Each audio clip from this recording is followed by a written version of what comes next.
No need to go far and wide. Let Hometown provide.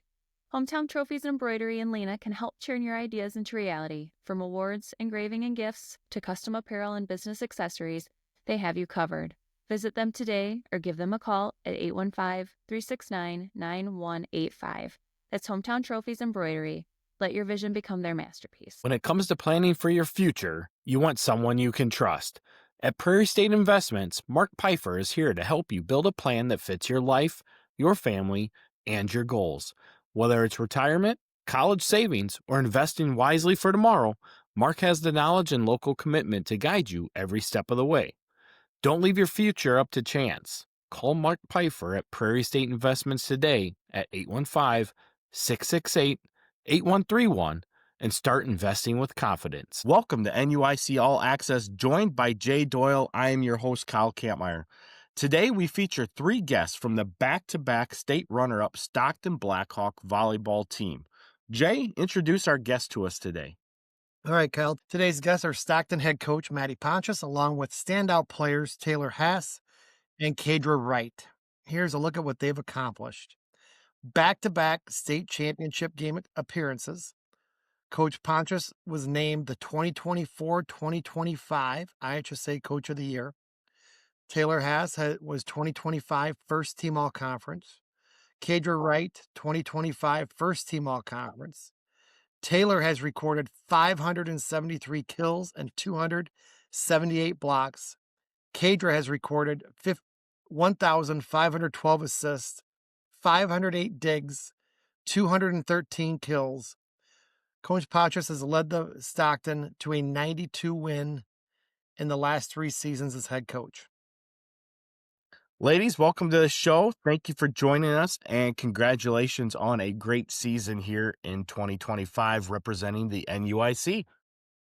Thank you. Thanks for having us. Thanks. Coach, we're going to start with you first. You've taken Stockton to back-to-back state final appearances. What's the core standard that you've built that keeps the program competing at this level?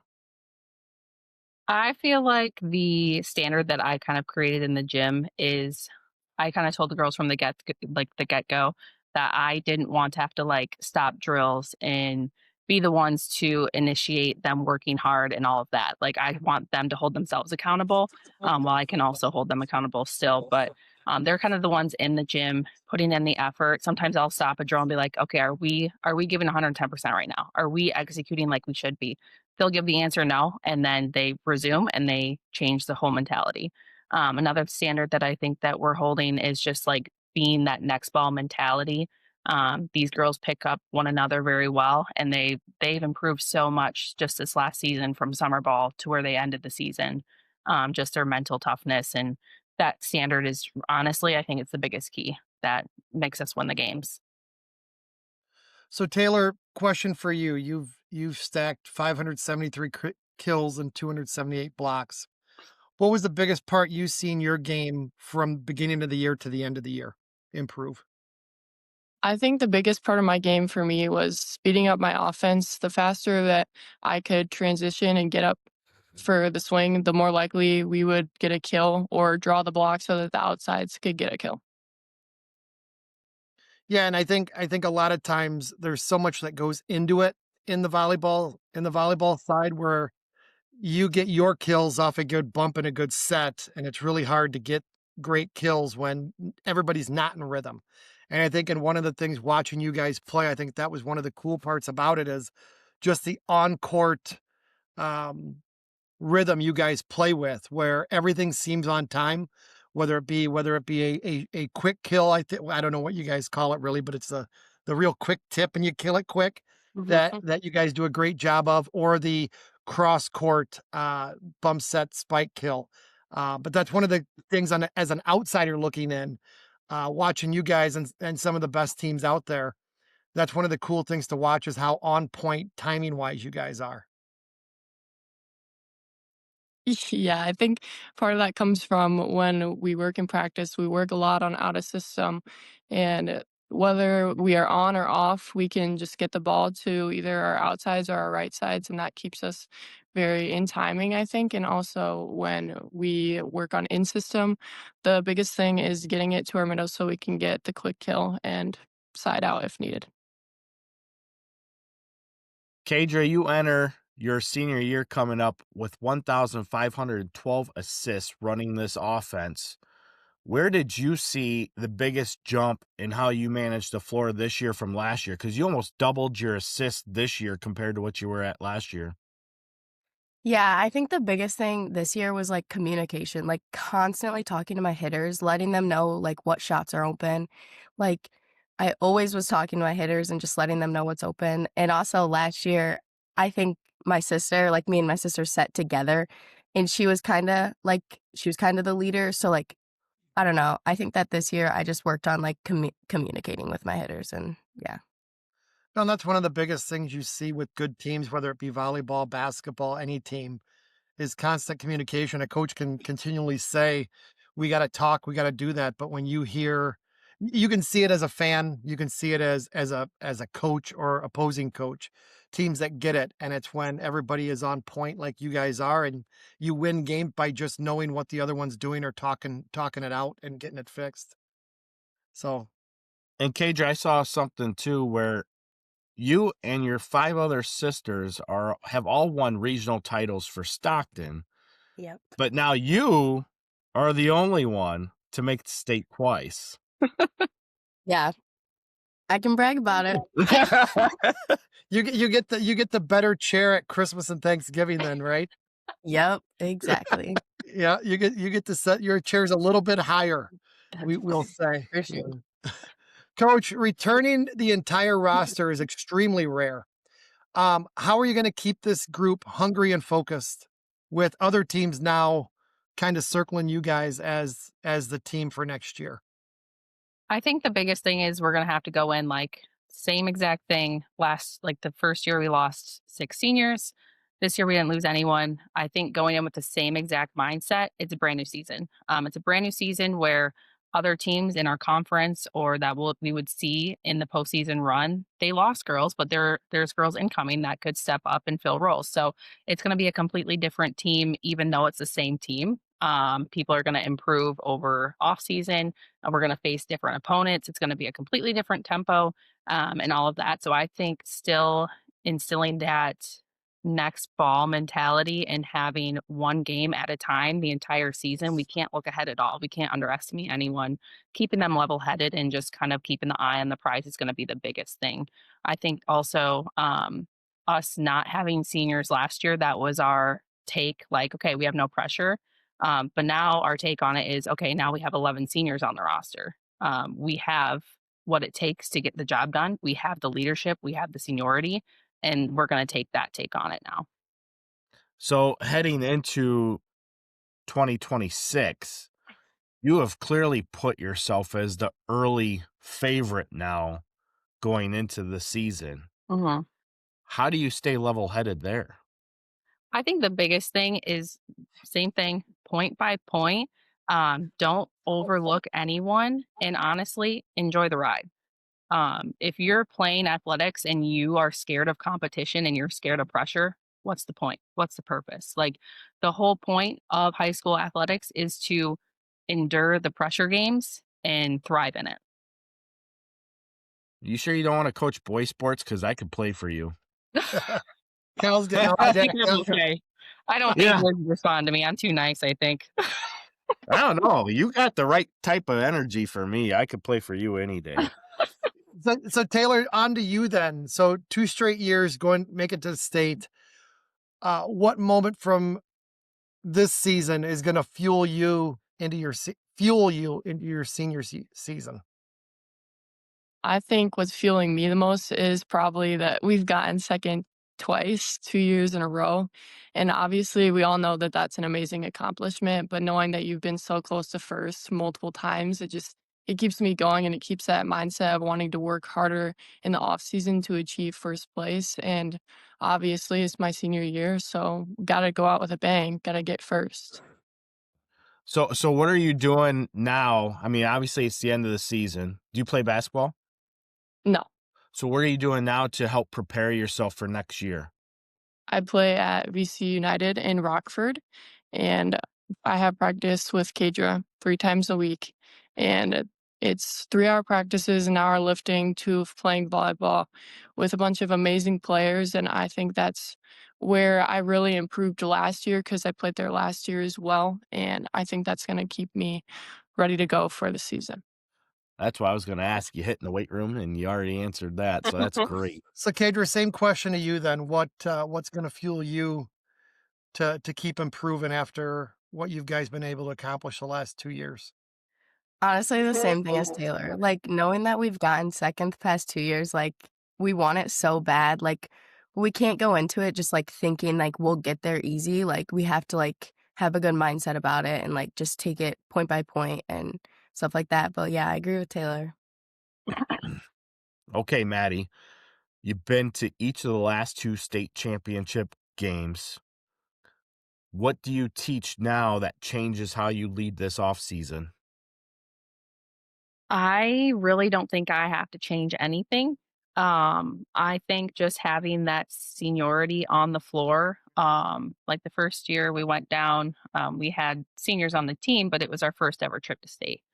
Now I have seniors on the team who have been there, and they know what leadership qualities they need to have on the floor and off the floor to succeed. So I don't think I personally, as a coach, need to change anything. I don't think the girls themselves, as athletes, really have to change anything. I think it's just putting all the pieces together and having it fall into place at the right time is going to be the biggest thing to get the girls where they want to succeed with the championship. So then on to you, Taylor and Kaydra. Taylor, you can go first. What part of your game do you want to improve on to maybe add to your game for next year? I think the biggest thing that I wanna add is, slide work, which is where I run around and hit on the right. I think that would be really good to add because then we can split the block and maybe give the outsides more one work and or we can set me and I can be more consistent on it. We did run it a few times, but it's just not to the point where I'm consistent enough, so I think if I work on that, it'll really add to the offense. For me, I think that, like, just reading the blockers on the other side, like, I honestly wanna get, like, my hitters a one-on-one block, obviously. So, for me, I just wanna improve on, like, constantly reading the other side and, like, just knowing, like, what's open and what I can do. So, Kaydra, when you guys are in an attack and you're getting ready to set, and obviously you have Taylor as your middle hitter, and you got Emma as an outside hitter, how do you know who to feed? What are you looking at that tells you who to feed in that situation? That at that point, like, I can also, like, look at the other side, like, I can look at the blockers. I know who's, like, the strongest blocker over there. Taylor can usually get a kill no matter who the blocker is, but, um, if Taylor's, like, killing every single ball, I'm gonna keep feeding her, but if Emma's also getting a bunch of kills, like, I'm just gonna do, like, what I think is, like, if they're I'm just gonna keep them guessing and, like, set whoever. Maddie, Galena has taken the conference title each of the last 2 years, but you guys, the Blackhawks, have won the sectional both times. What separates the regular season Galena versus the postseason Stockton? I personally think that throughout season, like we're working through kinks. We're working through things where kind of I feel like Galena, they're like consistently good. I feel that we just work up and down throughout season, and then my girls maybe thrive in pressure. They look for those big games, and that's when they play their best ball. I believe that our girls, like, they bend, they don't break. When they're pushed, they push back harder, and I think that's what they thrive in. So, thriving in pressure takes being in that big game moment, right? Mhm, But when you're in the regular season this year, we stated this earlier when we had you and Coach Wills on that, Galena had won all 3 matches against you guys. mhm. How do you replicate to build that pressure in a practice that can actually help prepare you for that? It's gonna be, like, implemented in drills where you're doing, maybe you have 6 versus 6. The other time, like, your non-starters are up by 3 or 4 points and it's like 19-23, something like that. You can implement pressure that way. Other pressure drills are great. It's really just trying to implement it into practice and going from there. But I'll tell the girls too, like in conference, like, yeah, it's great to win conference, but like I'll take a postseason win all day over a conference Absolutely. match. So 100%. I think Yeah. anybody will trade that off. yeah. So Taylor, speaking of battles with Galena the last couple years, what makes the matchup different with them than anybody else on the schedule? That matchup, I think, is different because they're probably one of the most consistent and work the most in the off season, which is very similar to us. And I think because they're similar to us, that's why we kind of struggle with them. And they're one of the other teams that have made the run to state in recent years. And I think that alone fuels the rivalry between us because I think in the end, we both want to end up back there. And yeah. So Kaydra, obviously Galena known for being disciplined, as coach just stated. What adjustments do you make as a setter to attack them effectively from different angles? Spreading the offense, you gotta always keep them guessing. I think we did a really good job in the sectional championship with that. Like, they didn't know anything. Like, we used their blocks so much. So Galena won a state title in 2023, and you see other teams in the area, we can talk about that are raising the standard of NUIC and making that push for a title. How does that push work your program, Coach? I personally think that just having that competition in our conference is enough in itself. Like, it's fun to have those competitive conference rivalries throughout conference. And then when you meet in postseason, it definitely gives you that extra drive to want to win as well. And I think just having the competition throughout the whole conference really just wants us to exceed and excel, put in the work in the off season and go from there. I don't really think there's one specific thing, I guess I should say, but I just feel like it just drives you more. No, and that's one of the things I've seen in volleyball and going into next year when, you know, everybody's pick is going to be you guys because of bringing everybody back. That's like the easy one. But Galena played a lot of young girls on their team, and they're a program. You look at a Durand who has yet to make it to the sectionals with the talent they got, but they got hitters and some of the top hitters in the area. And that's one of the things that you see in the NUIC game to game. You're gonna get some of the best games you're gonna get in conference as you're gonna see in a regional championship or a sectional. And I Yeah. think it's our team's ready more than anybody. Yeah. And I feel like having the target on your back, like, there's pros and cons to it, right? Like, throughout conference or tournament play, you're gonna get everyone's best game. People are gonna have no, I don't know, like, no, they're not gonna be nervous playing you because they're just gonna want to win. So I feel like that's good for us because it's gonna give us competition all year round. So Right. That kind of echoes what Coach Aaron says on the football side. Like, he knows that he's got the bullseye on his target, so every game is a big game regardless, which helps prepare them for sure. the state runs that they continue to go on. So you're kind of feeding off that same pathway there. Yeah. Taylor, Coach said that winning conference isn't as important as winning in the postseason when you're going up against that. And obviously Galena has stopped you guys from winning that conference crown in 2 consecutive years now. How much does that stick with you going into the offseason? Does a conference championship add to the goal list going into your senior year? I think that's definitely something that I want to achieve. But as she said, like, that is not as important as a postseason win. That person sticks with me a lot because they are a great team, but you also know that, like, you can beat them. It's just about who shows up and who wants it more. And it makes me want to work hard and spend all the time I can preparing and getting that conference title this year. So I'm going to double up on that. How important to you is this Stockton-Galena rivalry? I mean, we're talking generations old rivalries across multiple sports that goes back to the early 1900s even. How important is that rivalry to you? Personally, that's very important to me.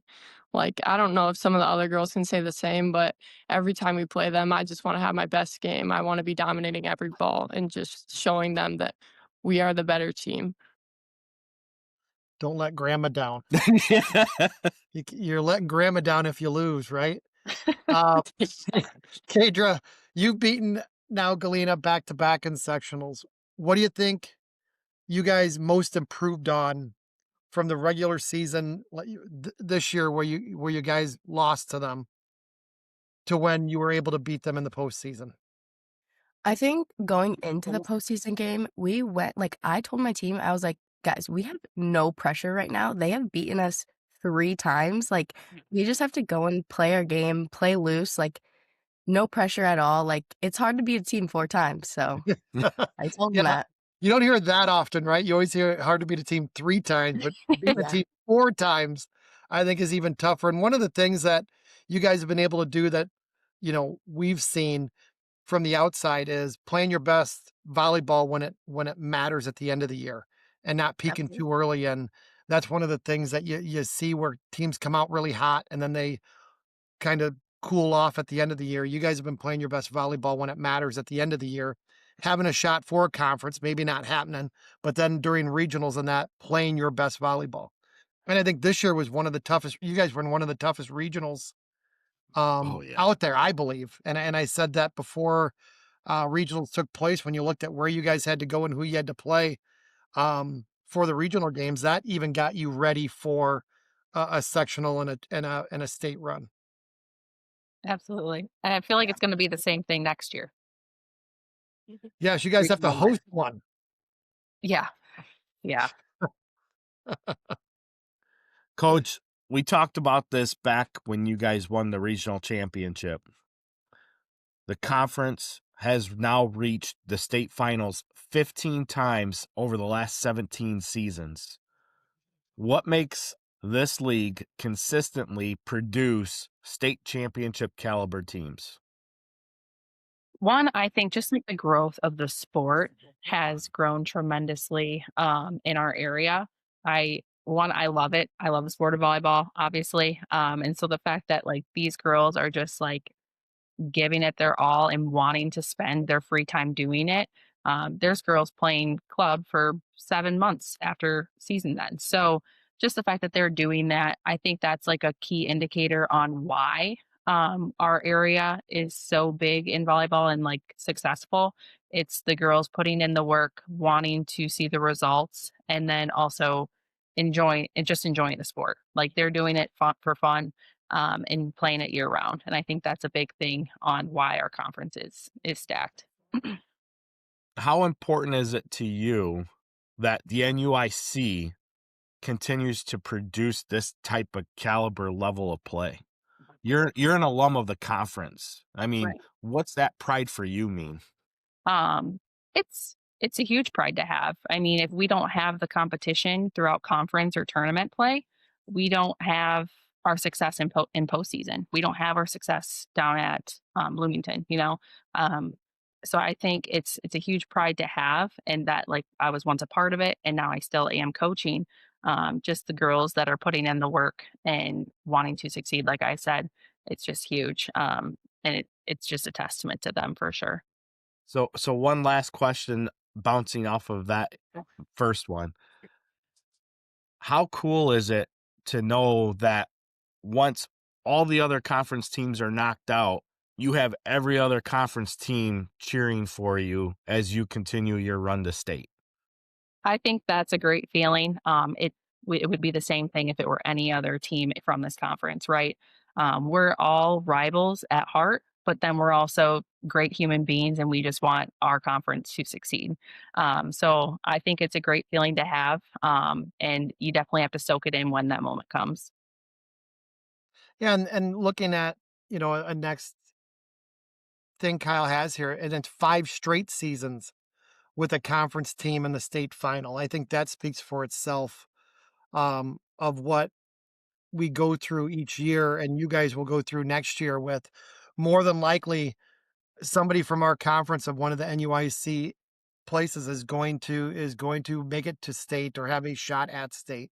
And I think that's the cool part about the area that we live in, whether it be, we see it on the seen it in the fall with football and volleyball, and now, everybody feels we'll probably see it again on the basketball court. And that's one of the cool things that year in and year out, our conference is able to do. And you guys have held up your end of the bargain on the volleyball side, and look into next year. Looks like we'll be putting in the same position Hope so. Yes. as a group collectively, Yeah. not pinning that on you guys. Right. But No pressure, coach. No pressure. Okay. Fair. So Taylor, what's it feel like for you being in the NUIC and getting to play in such a dominant conference that the NUIC is? How does it give you, Stockton, an advantage over the field once the playoffs begin? I think that's really good for us. For me, it raises my personal expectations of what we can do as a team. And those games are what prepare you for the future moving through the season. And though it's hard at times, the competition is very important, and it really helps you through those hard games that you might have to play in the postseason. and same question for you, Kaydra. What do you feel? That long conference schedule. What do you feel that gets you ready for? And sometimes, what is it like? We talk about the conference schedule. You guys will go play tournaments. What's your favorite non-conference tournament that you guys go to that you feel, because it's always nice. We always talk about it's always nice seeing somebody different.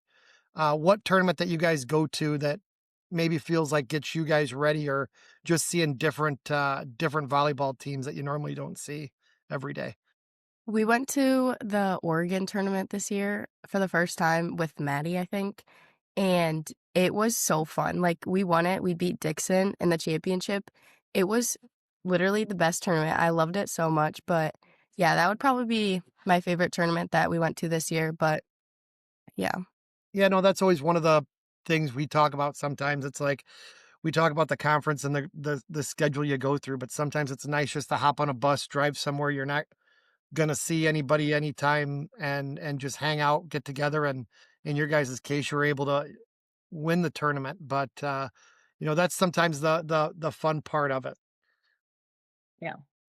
I remember when you guys won that tournament, because myself and Jay, we were talking about it, and it was before we had you back on, Maddie, and we were talking about, here comes Stockton. Like, they're going out, they're doing their thing, and here they come. And we knew that you guys replaced a lot from last year's team, but at the same time, you guys were state ranked. You maintained that state ranking all year, and you could just see how that was buzzing, along with how Galena was performing, along with how Eastland was performing. And then we started digging to Durand more, and it's like, man, how come Durand's not hitting these state rankings with what they were doing as well? You could just see everything budding up into that playoff picture that really lived out to be everything that we expected it to be, especially when you looked at our regionals into sectionals. Yeah. So, Maddie, how would you describe the identity of this roster when it comes to toughness and competitive drive? I think I said this earlier in like a different podcast, but like these girls are determined. They're so coachable too. And I think that's one thing, like you can't teach that, like you can't have people be coachable. You can't teach them to be coachable, I guess I should say. That's just like a skill that they earn or learn over time. And I feel like I have a whole roster of girls that are coachable. So I think that's like one thing with these girls, like they have the skills. And then for them to also be coachable and adapt and kind of put their trust into me is just huge for them. It's just where they're going to see the success. So that's just something that they do. And I feel like that's a big key in the success that they've had, is just kind of buying into what I'm saying, being determined, getting the job done, and then also being adaptable to different coaching styles that I kind of throw at them. So, question to Taylor and Kaydra. Next year's your senior year. what are you going to do to make sure you guys stay sharp in practice? And what type of leaders do you want to be for your team next year? I would just say holding everybody accountable. I think we have a very hardworking team, and we obviously know what we can achieve this season. And just working hard every practice and going game by game, point by point, keeping everybody positive and just being like a positive leader to everybody, but also being a leader on the court and getting those points and things that we need. Yeah, I definitely agree. I kind of just want to be the leader that like they can like I want my teammates to be able to like rely on me like not only off the court or not only on the court but also like off the court. I just like want them to know that like I have confidence in them like that with it being a setter like they need to have confidence in me and I need to have confidence in them. So I just want them to know that like I have confidence in them. So, Kaydra, going back to Jay's Thanksgiving dinner, you being at the head of the table, Chair up a little higher. how cool is it, one, that you and Casey were able to go to state last year, but two, that every one of your siblings have all experienced regional championship success for the Stockton Blackhawks? How cool is that for you? It's so cool. I mean, I wouldn't probably be the athlete I am if I didn't have these like if I didn't have my older sisters. Like I grew up watching them. I grew up literally in a gym, constantly in the gym. But with going to state last year with Casey, like I'll never forget that. Like it's insane. Like I just want to remember that forever. Like she like I feel like last year she like really like helped me a lot and like that's why I am the athlete I am. Taylor, for you, what drives you to be the athlete that you are? I don't know. I want to say a lot of things. I feel like I have a lot of personal goals for myself, but I think also the fact that my older sister was the athlete that she was when she was in high school. She, not necessarily coming from the volleyball side of it, but she was really good at basketball. And she was a leader on her team, and they won a regional and all those things. And she ended up going D3 for basketball, which is great. And I think I want to say I want to hold my athletic standards the way that she has. And I also want to stay with those personal goals that I have for myself. So, Coach, if there's one shift that you need to make to finally get that state championship, and granted, you ran into a buzzsaw with Cisna Park this year. They were a different animal. They were at a very elite level. I mean, they've been there 3 years in a row, and they were finally able to punch through to that championship game. What is it that you got to do just a little bit different to get that title this year? I don't know if there's like a whole lot different that we need to do. I really think having the senior leadership that we will have this year and then having the experience that we have had the past couple years, putting those two things together and then just playing clean, solid volleyball and practicing it that way is going to be the biggest thing that we're going to have to do.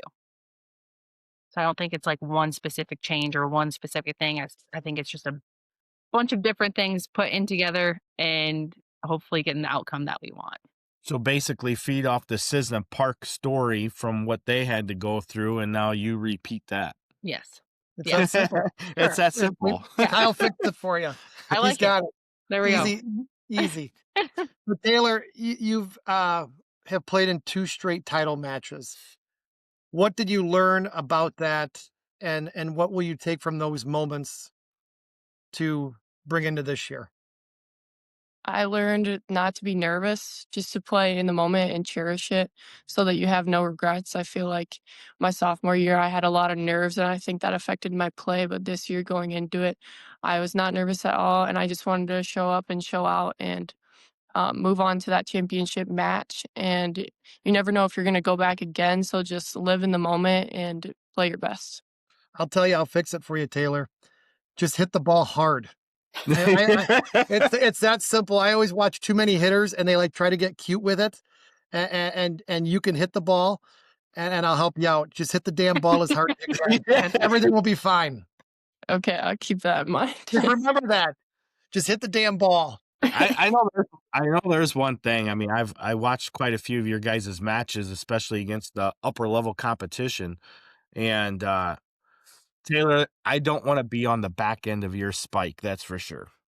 Yeah. We want to see more sniper shots. That's what we want to see. All right. Kaydra, I'm going to put you into Coach Maddie's shoes. All right. So you got to put your coach's hat on right now. Here we go.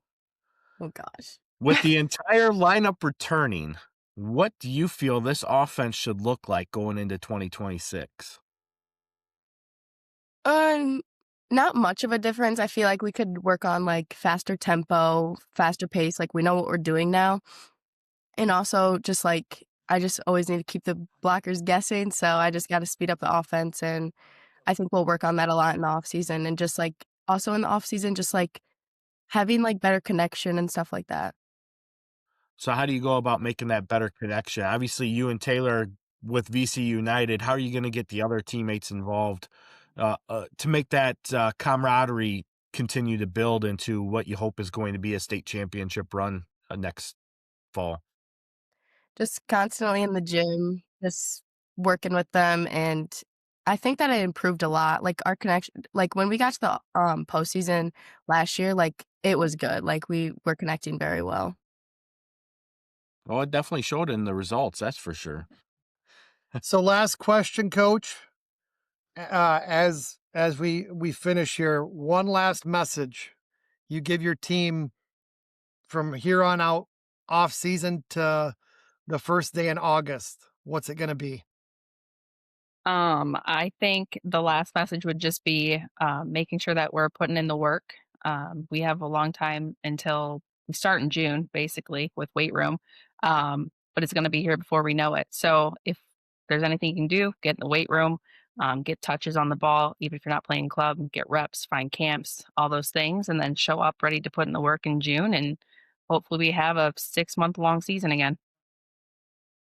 So, Maddie, what's your off season look like right now? I mean, obviously, you and Jarek are busy with the kids. What do you do to help prepare yourself as well? Because let's be honest, I mean, there's a lot that goes into it. I mean, you just Right. came up with a long run. There's a lot of stuff mentally that you had thought about, prepared for through the state title run. You know, you got to gear yourself up as well. What are you doing? I'm already losing sleep over next season, so that's fun. That, and I have been doing end of the year evaluations with everyone. I'm making them mandatory this year. So I meet with every single girl, kind of going over their end of season thoughts, what they want for next year, what I want them to work on in the off season. And then from there, it's just getting ready with our weightlifting program in June. I'm racking my brain basically from December until August on like possible lineups, what I'm thinking I'm going to do. And then once we get in the gym, I'll make my final decisions from there. But it's really just kind of losing sleep still. I like it. I like Yeah. it. Obviously, you guys are going to have a big year ahead of you. You know, and clearly nothing's ever given. So, like you said, you got the bullseye on your back right now.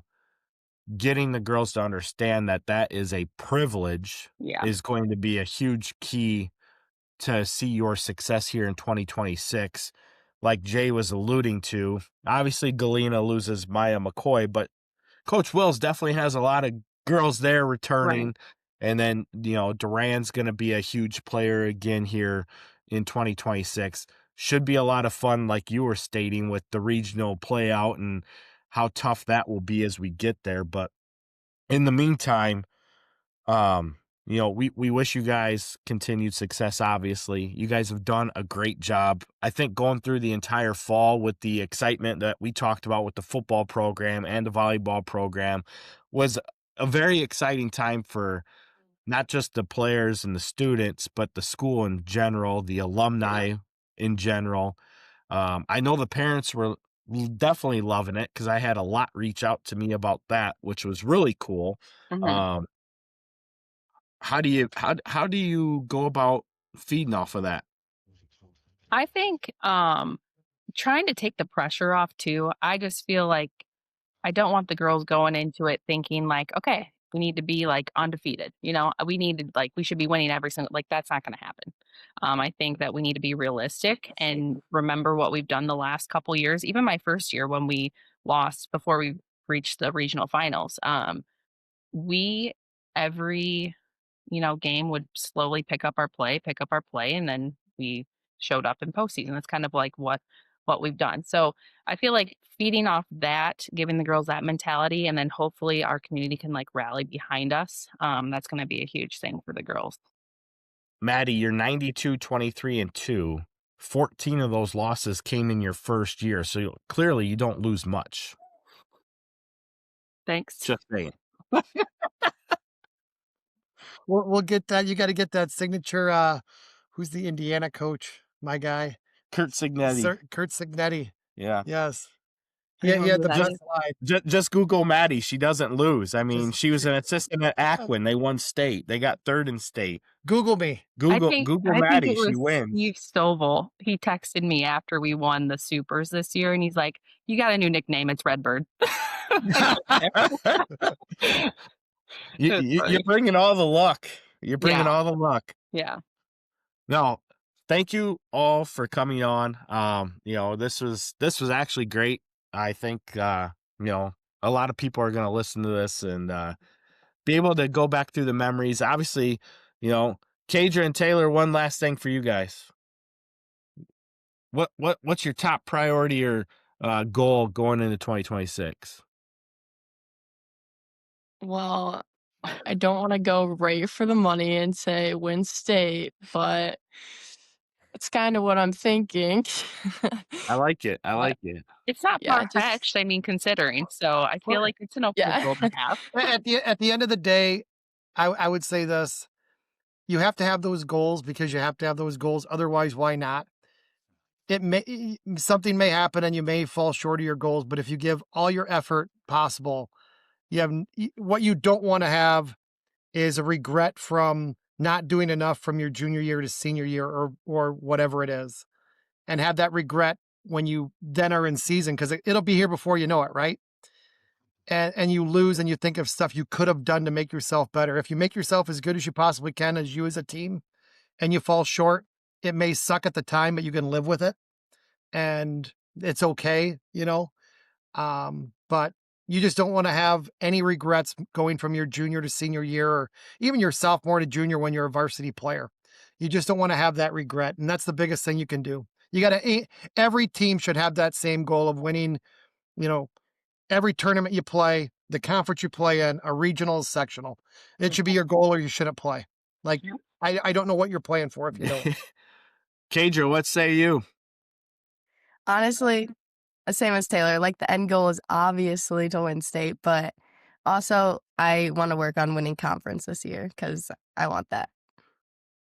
Very good. Very good. Well, again, thank you, ladies, for coming on today. This was great to be able to catch up off of a second consecutive state title run. And, like I said, we wish you guys the best moving forward next year. And hopefully you guys enjoyed yourself on the show as well. Yes, it was fun. Thank you. Yep, thank you. Thank you. All right, myself and Jay will return right after this. Transform your outdoors with Baber Service Company. Landscape design and construction, including retaining walls and patios, mulch and rock beds, seasonal cleanups, and so much more. Serving Joe Davies, Carroll, Stevenson, Winnebago, Whiteside, Ogle, and Lee counties. Enhance your outdoor space with expert craftsmanship and attention to detail. Contact Baber Service Company today at 815-291-6334. Jay, we just got done talking with Coach Maddie Pontius along with Taylor Haas and Kaydra Wright, and now we have Joe Merdian joining us as well for the second half of the show. Joe, thanks for showing up as we get ready to talk some basketball stuff. But recapping what we just talked about with Coach Pontius along with Taylor and Kaydra, obviously we knew about it going in, that if they were able to reach the state finals, that they would definitely be another team to watch going into 2026 because they return everybody. And here they are. They got second place in state runner-up. They know that they got the target on their back now. And Coach Pontius talked about that as well, just how they go about going through the season. And really, she's like, there's not much that we really change. We just continue to do what we're doing. No, and I think we see that with any sport we see with the success they have. Whether we've talked to, we can talk with polo in 8-man, Amboy in 8-man, Lee Wynn in 11-man football, Stockton right now in volleyball, Galena, what they've been in volleyball. It's like you lose a game at the state level or a state game. You were able to get there. Yeah, you may have some minor tweaks, but you know how to get there. And you can't win it if you don't get there. And they're putting themselves in an opportunity to win. Yes, they have a target in their back, but they still have motivation. Right. Galena has the 2023 state championship that they want, and they haven't been able to get, and that's what you can use as motivation if you're a Stockton volleyball player. Those girls have that title you're wanting. You have 2 second places. You want that first place, and that's motivation enough, I think. I know this past winter we talked about volleyball being at the state level that football's been at, and we just brought it up again today. 15 times in the last 17 years, we've had a volleyball team reach the state finals. What's that mean for the area when we're not just doing it on the boys level? We're dominating on the girls level all the same. I guarantee that's a stat Joe did not know, and he's a stat guy along with you, Kyle. No, I admit I did not know that one. 15 out of 17 years, we've had a volleyball representative at the state level. The last 5 years straight, we've had a representative at the state game. So volleyball, just like every other sport, the best schools come out of the Northern Illinois. Gotta love the NUIC, baby. Gotta love the NUIC. You do. On top of that, I really liked where Kaydra and Taylor's minds were. They're already going in, working with VC United 3 days a week, getting into the weight room, which was one of the things I was hoping that they would say, and they said it. That's music to your ears, Scott. It is. You know it, because if you want to be a great athlete, you have to have the weight room involved. Yep. And I don't care if you're a boy or a girl, the weight room has to be one of those principles that are there. Correct. So great to hear. So great to hear. Kyle was ready to put on a volleyball uniform, Joe. I'm ready to go play for Coach Pontius. Go play for Coach. I bet he was. I bet he was. The best part is I want to see Kyle in one of them volleyball. I don't know if he knows what girls wear for volleyball. Oh, I do. I want to see Kyle in that uniform for sure. Maybe 15 years ago it would look all right. Right now, not so much. Just get it tighter. I can't follow that up, Jay. I can't follow that up. You're closing your eyes right now, thinking Kyle in that Spanx uniform. Stop it. It's all right, Kyle. All right. No, that was a great conversation, though. And like we said, wish Stockton the best of luck, along with all the other area girls. Correct. We got a great product going on in the NUIC, and 2026 in the fall is going to look awesome once again. And, as much as everybody's excited to get there, I'm ready to hold off just a little bit. Just still need a little bit of break. We're getting the basketball season, which we're getting ready to talk about now. And I tell you what, we got some great teams here in the basketball side of things, too, that are going to put on a great show for us this winter. Yeah, and I don't know, Joe, did you pay much attention? Forest and Holiday Tournament kicked off yesterday. What were some games that, for you, I know Kyle and I had a game or two that kind of stood out for us. What's a game that stood out for you? I really think for me, the one that stood out was Pearl City getting the win over Lena Winslow. I know that was a 8-9 matchup, which 8-9 matchups are supposed to be good games and supposed to be close. But I still, in my mind, thought Lena was probably maybe a 10-point favorite in that one or so. And Pearl City gets the 11-point win. So nice win for Pearl City there in that. And I believe Lena had already beaten Pearl City here just earlier in the season already, if I'm not mistaken. So nice win for Pearl City. Lane Kemple had 19 points in that ball game. My guy, Lane Kemple. Lane. So huge win for Pearl City there. Now they'll get a shot at Dakota. And then I look for Lena Winslow probably to cruise through that consolation side of the Force and tournament bracket But that one definitely stood out to me. Not a lot of other close games in the first round, guys, really. Forsen with a 12-point win over Polo. Of course, Forsen was out 2 starters in that one. But real nice game by Connor Polish. You said Forreston was out 2 starters? Yeah, Erdman and Mickey Probst were not in uniform. It sounds like they'll both be back for the Winnebago game, from what I'm hearing. But they did not have Erdman or Probst for that ball game. So, nice job by Forreston still getting the win there. I believe 12 or 14-point win over Polo. Not too many other close games, though, guys, and not that we really expected many there. Dakota over AFC, Byron over River Ridge, Oregon over Stockton, Newman big win over Milledgeville, and then the only upset, if you go by seeds, Genoa Kingston, the 10 seed over the 7 seed Warren. So that was your first round games of the Forsen tournament.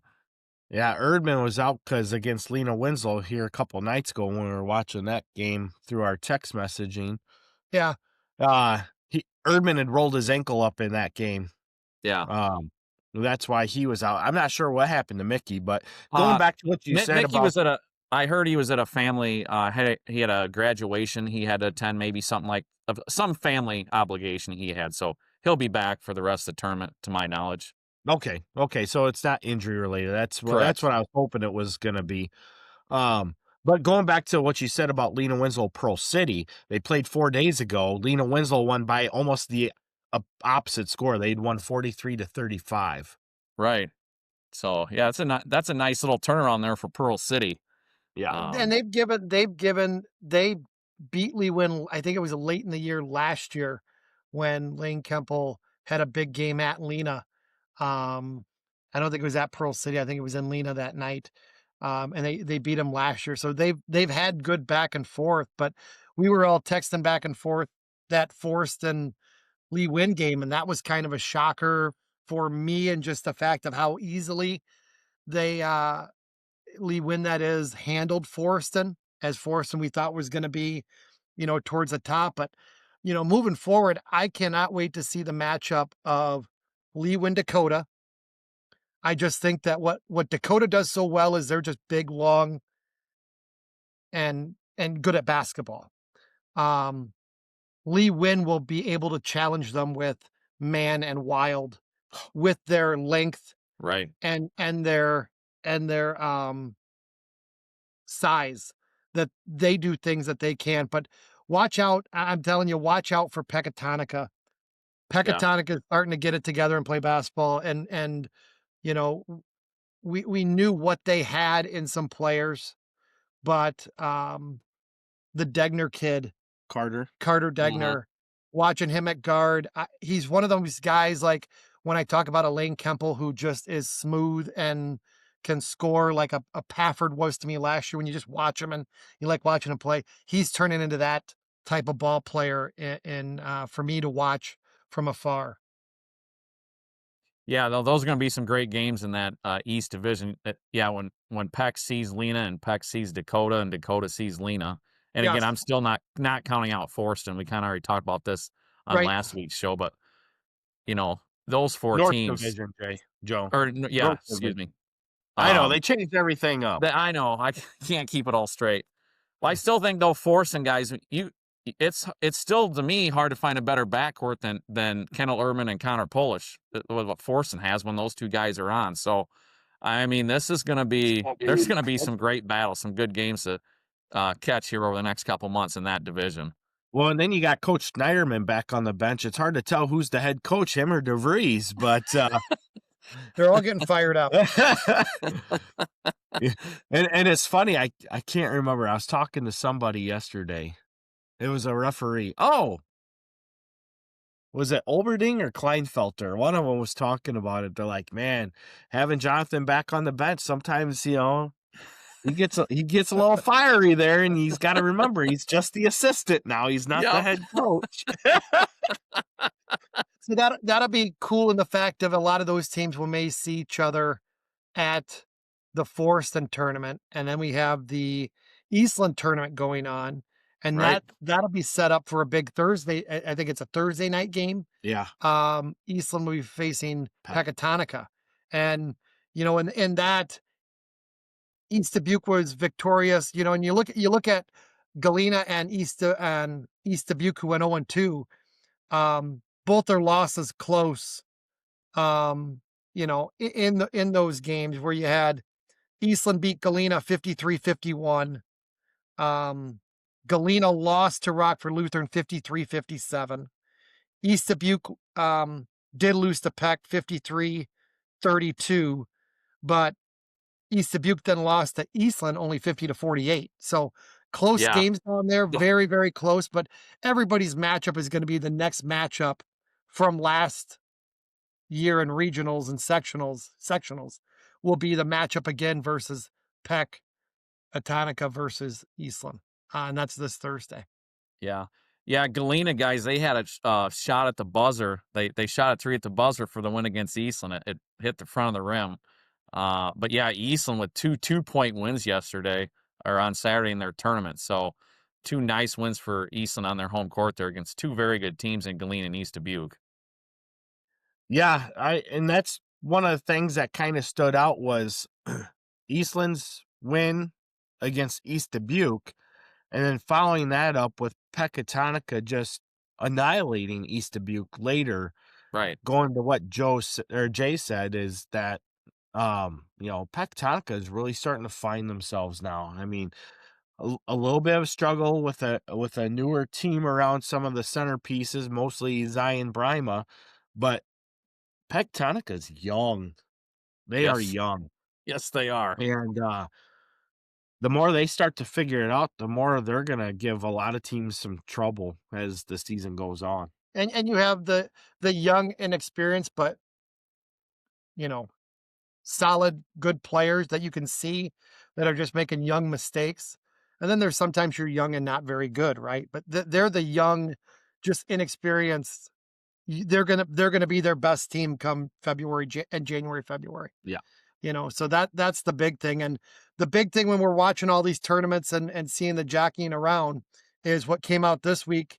Joe and Kyle, I know we all kind of seen it. We talked at the same time, was the subsectionals, A and B, hosted by Orion, which is a little bit of a jaunt for everyone. Yes. And then looking at the host sites for subsectional B, Pearl City as a host and Marion Central as a host, which is kind of how Marion Central fit into the subsectional B bracket. I'm not sure the East-West split. How that map went. Right. Yeah. It's weird, guys. About every 4 or 5 years, you get this. It feels like a one-off, like regional site. I remember about 10 years ago, the 2 regional sites were for the one subsection was Forston and Brimfield, and Polo ended up going to Brimfield because they were the 4 seed. So you just never know what the IHSA is going to throw at you with regional sites. And I was a little surprised, guys. Like I knew Orion was 1A this year. I weren't sure if they were. I thought there was a chance they would come to the be up here with the teams from the north, but I never thought they'd be a sectional host. So that definitely surprised me a little bit. Well, not only are they the sectional host, but they're the favorite in this entire sectional. Yeah, I mean they're a really good team. You look at that subsectional A guys with Orion, Newman, and Eastland. I mean, one of those teams isn't even going to win a regional. So. I mean, and you can say that about the subsectional B there. You start looking at Dakota, Lena Winslow, Pecatonica. I mean, only 2 teams, East Dubuque, only 2 teams can win the regional. So it's very, very stacked. And Jay, you kind of said it's the Orion with the being Orion, and I know these teams aren't going to worry about this right now, but let's just say for the sake of conversation, Dakota and Peck win a regional. They got a 2-hour drive for the sectional to Orion. Just you feel like there could be a more. I'm not saying Orion doesn't deserve a host a sectional, but you feel like there could be a more centrally located sectional site. Well, I've said that We've talked about it numerous times. I think whoever has to go into Marion Central, that's going to be a tough one, Right. because that's an hour. We looked at it before we got on the Hour show. and 40 It's minutes. like an hour from 40 here. minutes from Kyle's news center here, right? Yeah. So if you're And that's just for a regional. Yeah. NUIC headquarters, it's an hour and 40 minutes. And if you're Galena or East Dubuque, yeah, I mean, that's a 2.5 hour drive for a regional. For a regional, yeah, because let's say one of those teams is a top 4 seed and they get sent that way. But we're worried about travel. That's why we can't go 1 through 32. Right. Remember that.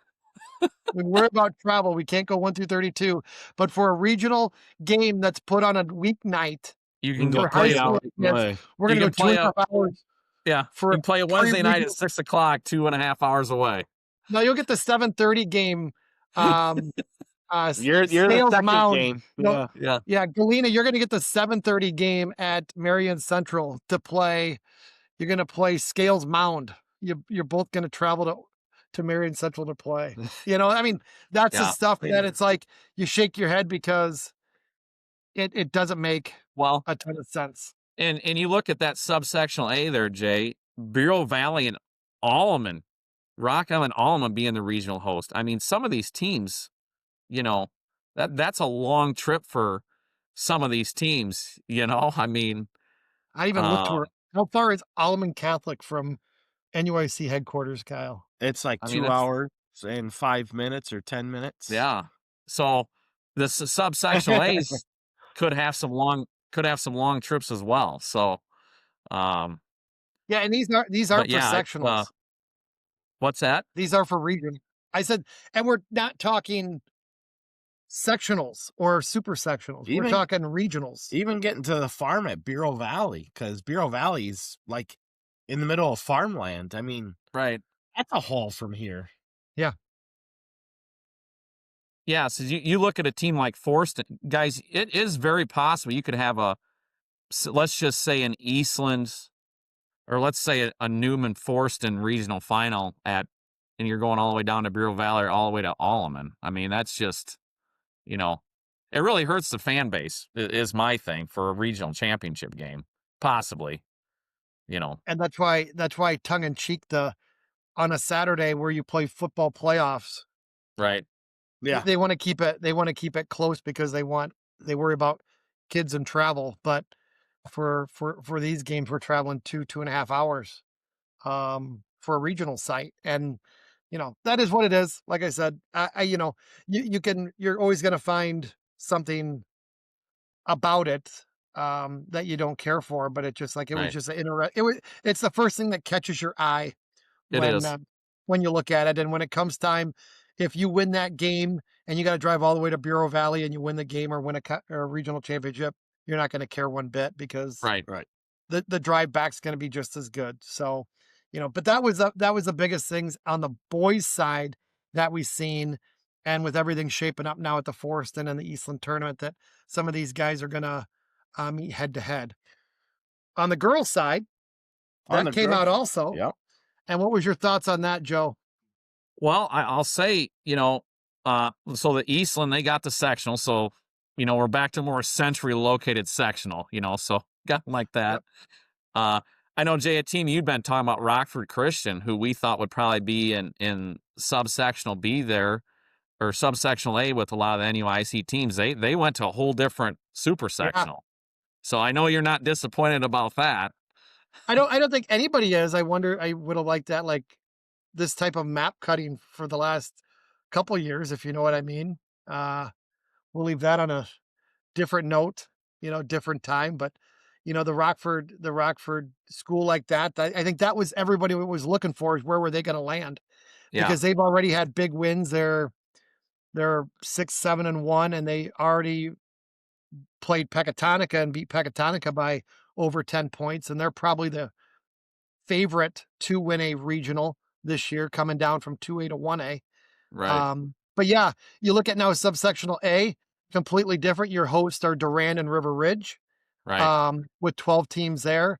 And in the subsectional B, Fulton and Galva as a host. Yeah, so Galva, that's a new one there, guys, for a host for even for a girls regional there. So, and Jay, you look there, Pecatonica in that subsectional B, so they're going to have a long trip for regionals, either Fulton or Galva there. But that subsectional B, you know, you like Pecatonica in there, you like Newman, you like Polo. Those are probably maybe the 3 top teams in that subsectional B there. I would say right off the top of my head. Obviously, back that subsection A, you like Eastland over there is one of the top teams for sure. I know, Jay, I feel like you're big on Dakota. East of Butte, maybe another team that's probably in the hunt there. So River Ridge, I feel, is going to get it together at some point. They'll get it together. Yep. So I feel like that subsection A is pretty wide open, though, Jay. There's several teams that maybe could come out of there with at least a chance to play for a regional championship. Right. I'm more surprised by the split. Like the boys, it's more of a Western split to the state as far as how the sectional set up. But you have more of a north-south split between subsectional A and B. But you have West Carroll in subsectional A over Pecatonica, which to me doesn't make much sense. Pecatonica would be a little bit further north, would be a better fit for that subsectional A, but it is what it is. It's what I joked about, and now it'd be playing on Pecatonica's side. So Pecatonica is going to drive to Fulton and Galva. Right. When how many miles is Peck from Durant? 10. 7. When Durant has a regional. When Durant had a regional, and it was like the one year we had to go to Rockford Lutheran. It'd be 2 or 3 years ago. And we had a host site. We went by a host site in Dakota to go to Rockford Lutheran. And also Warren, who was closer to us, and West Carroll was closer to us by like a mile or two to Rockford Lutheran. You went to the farthest one. And for Pecatonica, you got a host in a Durand who's 10 minutes away. Kind of like the boys last year. Durand was a host and Peck went all the way to Galena. Yeah. Well, guys, it really, when you look at that subsectional B, it really doesn't make sense that Pecatonica is in there with teams like Weathersfield, Bureau Valley, Stark County, Orion. I mean, Pecatonica is 2 hours from all those schools. Right. West Carroll would be the better fit for that. Yeah, I don't quite understand. You're right, Kyle. I actually hadn't noticed the West Carroll and Peck, how that probably should have been switched there. Well, that is very interesting. So, that's just something I picked up on. No, I actually didn't. But in the same sense, it's like if you're Peck, you don't mind traveling, right? And they're going to be the favorite on that side, right? So, if you're the favorite on that side, you got away from some teams that can give you some trouble in subsectional A. You go to subsectional B.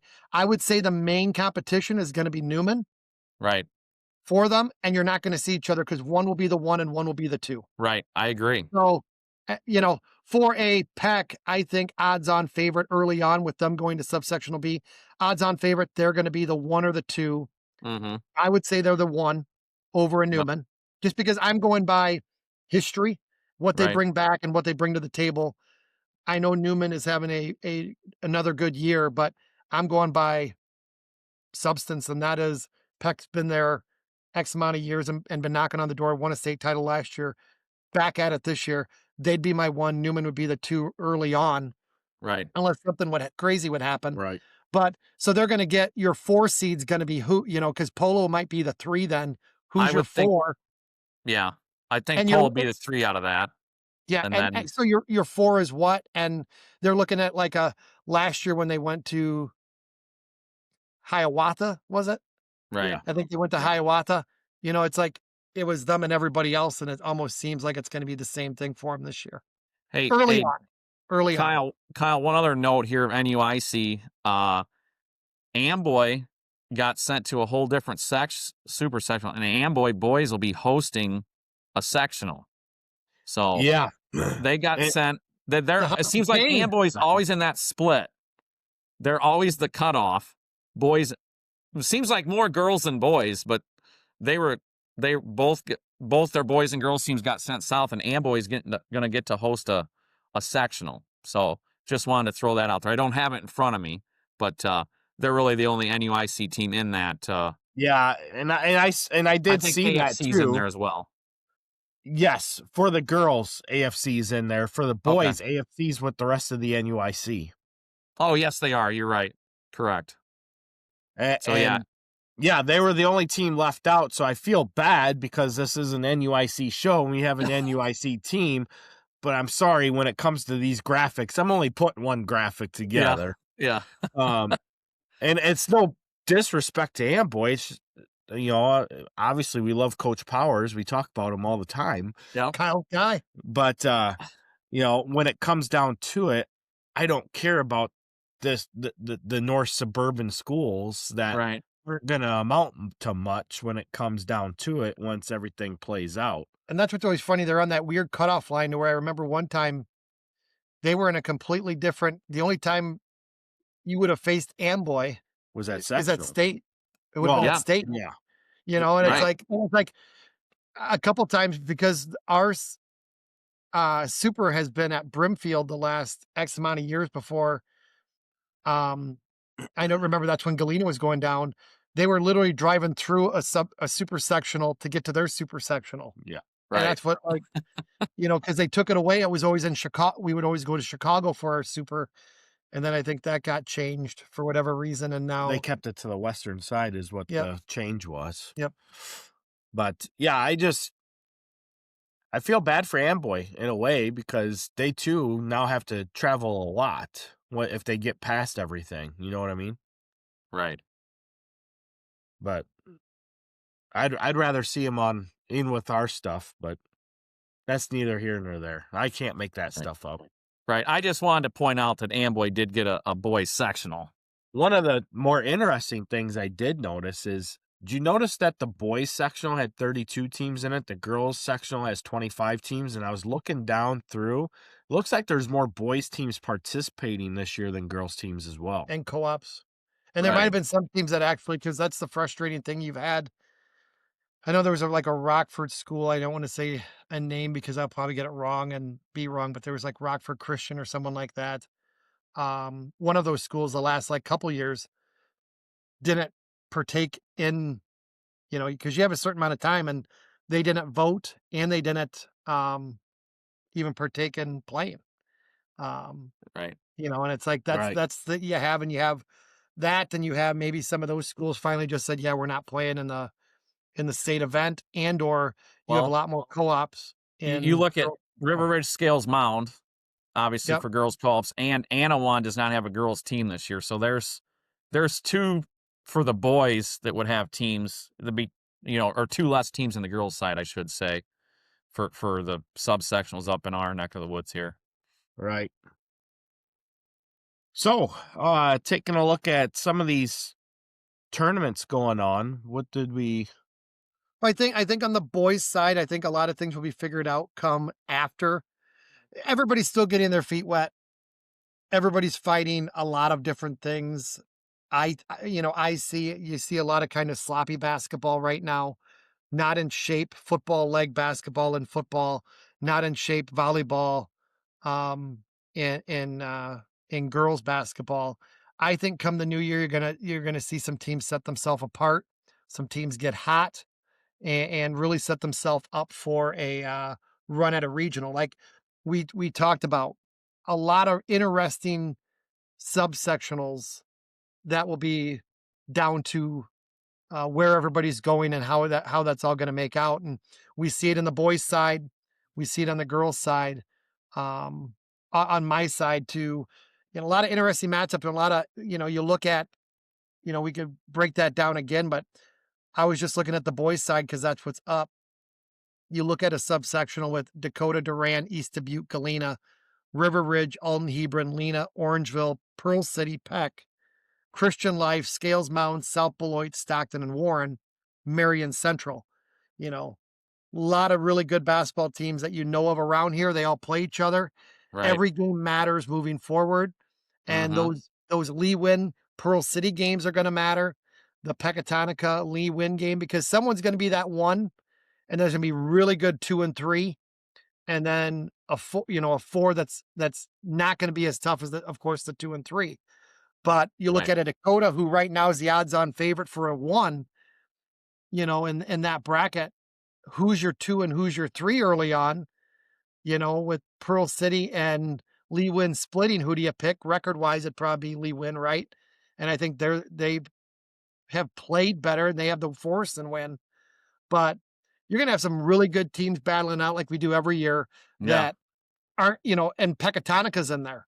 So if I was just going to say, let's not forget about Pecatonica. Well, I was going down and then I see him. Well, that's the team I was thinking of in my head.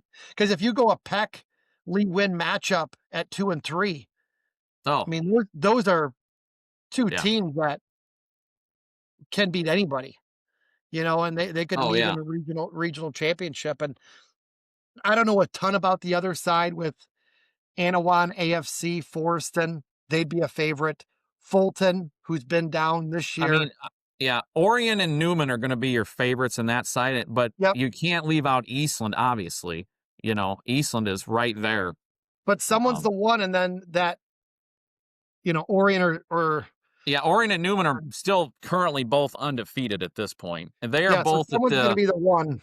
Both of those teams are at the Erie Workins tournament after Christmas, so I would assume you would assume that those teams would eventually meet up in the championship, but there's some other good teams down there like Lena Winslow, so Orson. So they're gonna meet up in conference play too. Yeah, I'm not sure if they play each other or not. That might be a crossover. I can't remember, but Kyle, look it up. Look it up live. He has this. Orion, Newman, Eastland on that side. Forston, I don't think you count out. Anawan's always got a solid ball club for boys. They were in a sectional last year. Let's not forget. But if you look at those 4, then Joe, Eastland, Forston, Orion, and Newman. Right. Only 2 of them teams are going to come out of that. And, that's the crazy thing about it of 1 and 2 and 2 and 3, right? And like Kyle said, Orion, one of the favorites, and they're hosting the sectional. So that, and you're right. They are on opposite sides of the division, and they don't have a crossover. Right. But they could see each other at the Erie Workins in Erie after Christmas. So that could be for the number 1 seed. Who knows? Yeah, that is a crazy thing when it comes about, and you see a lot really on the boys' side, with how the girls broke out. You don't see some of the matchups because I was looking at it like you have the last couple years to where you're going to put a Pecatonica, a Rockford Christian, and all that in one, right? And the other side, and you didn't know what was going to be there, but they're not even in the same anything or same with that side over there. So they all kind of went their separate ways, which opens it up on the girls' side in that subsectional, because your favorite right now is your Eastland and your East Dubuque, who's playing the best right now. Right. And I'm not sure if they play or not before the deadline. That I don't know off the top of my head, but all of that will play itself out, I guarantee. And guys, I'm looking at this upcoming week here at the Forston tournament. 2 teams we've talked about a lot already, Dakota and Forston, on the winner's side of the bracket. They're going to see the likes of Bago, Oregon, Byron, Newman. We're going to have a good idea about Dakota and Forston here, by next week's show after they've gone through that gauntlet of that winner's side of the Forston tournament bracket. Yeah, the interesting thing for me will be on Dakota not seeing the bracket in front of me, and maybe we could, that off your who will Dakota see beforehand? So will they see the Byron or the Winnebago? So Dakota plays Pearl City. If they win that, they'll get the Oregon Byron winner. Right. That's just the semis. That would just be in the semis. Yeah, and they beat Byron. Right. A couple weeks ago, week and a half ago. Last week. Right. Last week.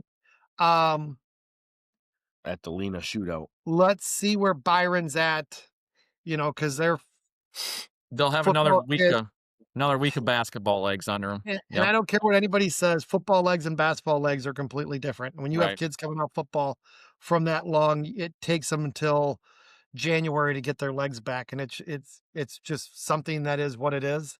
But they've been playing some basketball lately, so that'll be a good matchup round 2.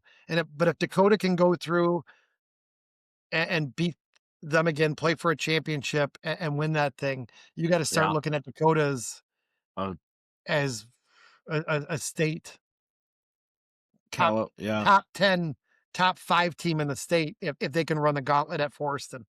Yeah, and with then the teams of that are course, there. yeah, the bottom of the bracket, then guys on the winner side, you got Newman plays Genoa, Bagel plays Forston. So, that's a tough quadrant there as well. So Bagel Forreston is one that really sticks out to me because Forreston has not had the wins maybe early on, but their schedule has been brutal. well, that's the thing. They lost to Bagel by 3 here already this season, so they're going to get another shot at them here on their home court in the Forston tournament. So yeah, they have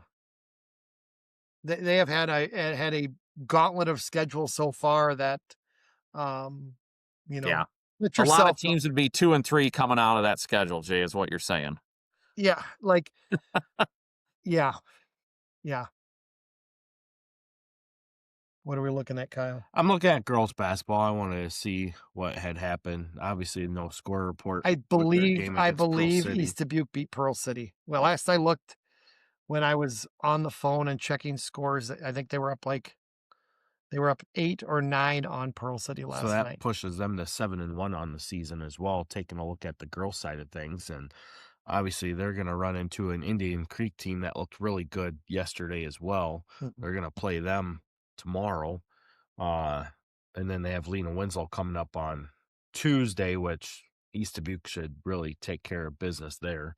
Yeah, talking about the boys' side, though, with Dakota, I was talking to Todd Nielsen yesterday as I was gym hopping between Eastland and Pearl City, and he really likes what Dakota has with Stuckey and Mayer, who are going to be coming on our show next week with Coach Bartelt. But then, of course, with Liam Burke at point, and then you got a couple guys, Braden Larson, Cone Lawler, Dalen Long, all guys that can get into the mix of what they got going on. Drake Davis is another one that can be another big body down low. So you got 3 big guys, you got athletic guards, but really where they set themselves apart this year compared to what they were last year. Last year they were kind of iffy down low. This year they're a lot more solid down low, but they're more athletic overall. And that becomes very, very scary when you take a look at what they do. The one thing I would say is for Dakota to find more success later in the season, they have to find a way to get just a tad bit more physical. I think that they are more finesse, and they need to find a little bit more physicality in what they do play-wise. Yeah, I think this Forston tournament's really going to test them. So I think you're going to see here, they'll have to be physical here before this tournament's over. So be a great test here for Dakota. And of course, when you're that number 1 seed, guys, in the Forston tournament, everyone's looking to knock you off. You got that. It's just that little extra target on your back when you're the 1 seed. Well, and we were talking about before, when just 2 weeks ago, we were talking about how we were surprised that Dakota wasn't in Nesto's top 25, and Jay said, well, we'll see him there shortly, and this week they were in at 21. Yeah. And me and Jay were just looking at the Rockford rankings, and right now Dakota is number 1 in the Rockford rankings. And that's with on all the area Max. schools, with whether it be the Nick 10 or NUIC or anybody, they're the number 1 ranked team with strength of schedule and their play, and that's the thing you look at. I mean, I sometimes they go off last year to this year, but it's like you knew coming in that Dakota was going to be one of the top teams. What's going to be their thing is just any team. It's going to be the shots they take. If they have a cold night, how they gonna bounce back with what's their plan B when their outside shots aren't falling, or they meet a team that's just as long and physical as them, because that's what sets them apart. Like we've talked about, what sets them apart is their length and their basketball IQ, and they have both of those things that make you tough to beat, and they've shown that with the wins they've already had. Right. Yeah, for sure. Hey guys, one other side note on back to the girls' side, quick. The polo tournament, possibly Polo and Eastland on a collision course for the championship game there on Thursday night. So that would be a good early season test for both of those teams. So polo. Do you know who in those, Joe? Who played who and who? Yeah, polo. Polo beat Rock Falls and Forston yesterday. In Eastland, I can't remember. I don't know who Eastland had. I know they got 2 wins there yesterday, though.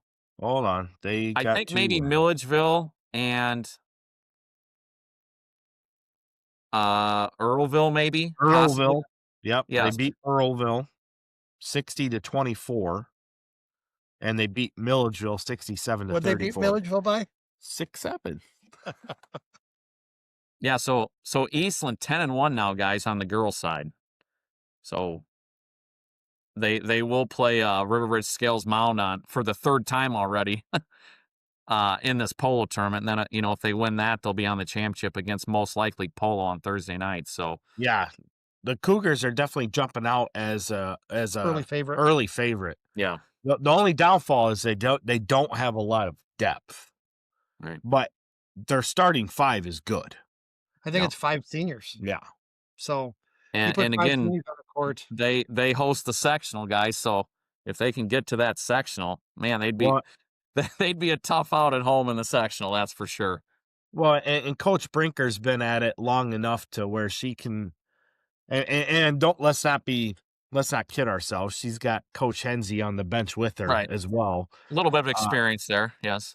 Just a little bit, right? I think collectively between the two, you have well over 1,000 wins there, and some state championship level success at that. But yeah, between them, they know how to get more out of what they have on the floor as well. So that's where that coaching influence can definitely elevate where a kid plays at too. Yeah. So that's going to be a lot of fun to see because really, I think there's a lot more parity across the girls' side this year. Right. I would agree. I think you wouldn't be shocked if any team beat any team and any team lost to any team. Right. And it's just where it's at right now. And that's top to bottom. And like I said, it'll all play itself out. Like I said, January is always a big month. Everybody puts it on their calendar for when you got to make a run, or it kind of sets everybody apart come January 1 because you played a lot of tournaments where you played a lot of games and you kind of got your feet under you. And now it's like come conference time and a couple crossovers here and there. So, yep, I would agree with that. Taking a look at the wrestling side, Lena Winslow Stockton went in and had a big day yesterday. They went 1-2 on the day. I'm just trying to find where they're at. They went into Glenbard North. They lost to Lincoln Way West 52-19. They beat Belvedere North 56-6, but then they fell to Glenbard North 37-31. So great competition there for Lena Winslow Stockton on the wrestling side. West Carroll also had a couple matches. Fulton did the same. Kirby Gurman won another title over the weekend in the tournament she was in. So that's her second title here in the early season goings. So great for Kirby Gurman there.